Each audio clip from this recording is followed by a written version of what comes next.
నమస్తే, నేను Roja. Welcome to special debate.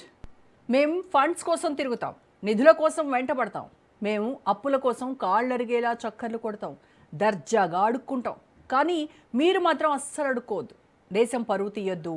Pakistan ప్రధాని షహబాజ్ షరీఫ్ మాటలివి. ఇంటా బయట విమర్శలు రావడంతో కఠిన చర్యల దిశగా అడుగులు వేస్తున్నారు. విదేశాల్లో పాకిస్తాన్ పౌరుల అక్రమ వలసలు, భిక్షాటన వ్యవహారం ఆ దేశ విదేశాంగ విధానానికి, దౌత్య సంబంధాలకు తలనొప్పిగా మారింది.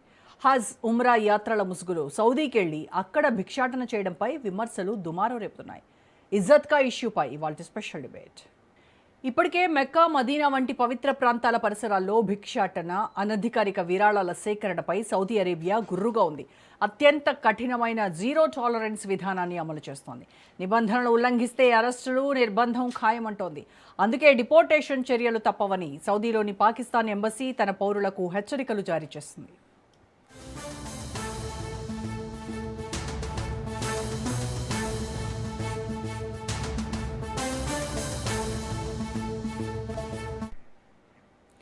ఇస్లామాబాద్ అధికారిక గణాంకాల ప్రకారమే 2025 ఏడాదిలోనే సౌదీ అరేబియా, యుఏఈ, ఒమాన్ వంటి గల్ఫ్ దేశాల నుంచి వేలాది మంది పాక్ పౌరులు వివిధ ఉల్లంఘనల కారణంగా వెనక్కి పంపబడ్డారు.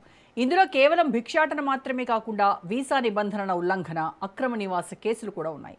గల్ఫ్ సహకార మండలి దేశాల నుంచి వివిధ కారణాలతో 38,616 మంది పాకిస్తానీయులు డిపోర్ట్ అయ్యారు. వీరిలో సౌదీ అరేబియా నుంచి 27,692 మంది, యుఏఈ నుంచి 6,794 మంది, ఒమన్ నుంచి 2,537 మంది ఉన్నారు. ఇందులో కేవలం భిక్షాటన మాత్రమే కాకుండా వీసా నిబంధనల ఉల్లంఘన, అక్రమ నివాస కేసులు కూడా ఉన్నాయి.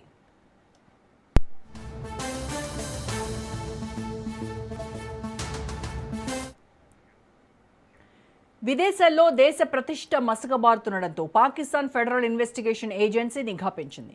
ఉమ్రా వీసాలను దుర్వినియోగం చేస్తున్న ఆర్గనైజ్డ్ బెగ్గింగ్ నెట్వర్క్లు, ఏజెంట్లు లక్ష్యంగా ఎఫ్ఐఏ కొరడా ఝడిపిస్తోంది. 2025లో విదేశాలకు వెళ్లేందుకు ప్రయత్నించిన 66,154 మందిని పాక్ విమానాశ్రయాల్లోనే ఆఫ్లోడ్ చేసినట్లు ఫెడరల్ ఇన్వెస్టిగేషన్ ఏజెన్సీ తెలిపింది.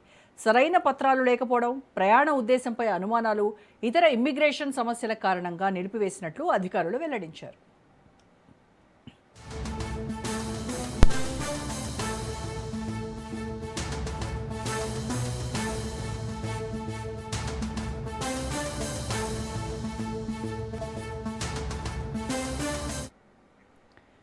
మరోవైపు విదేశాలకు వెళ్లే యాత్రికులు స్థానిక చట్టాలను తప్పకుండా పాటించాలని విజ్ఞప్తి చేస్తోంది షహబాజ్ ప్రభుత్వం. తమ హెచ్చరికలను ప్రజల్లోకి బలంగా తీసుకెళ్లేందుకు ఆర్టిఫిషియల్ ఇంటెలిజెన్స్ను వినియోగిస్తోంది. ఏఐ సాయంతో రూపొందించిన వీడియోను సోషల్ మీడియాలో విస్తృతంగా ప్రచారం చేస్తోంది పాకిస్తాన్ ఎంబసీ. చట్టవిరుద్ధ కార్యకలాపాలకు పాల్పడితే ఎదురయ్యే తీవ్ర పరిణామాలను ఆ వీడియో ద్వారా కళ్లకు కట్టినట్టు చూపించారు. మొత్తంగా చూస్తే విదేశాల్లో కొందరు చేస్తున్న పనుల వల్ల మొత్తం పాకిస్తానీ పౌరులందరిపై ప్రతికూల ప్రభావం పడుతోంది.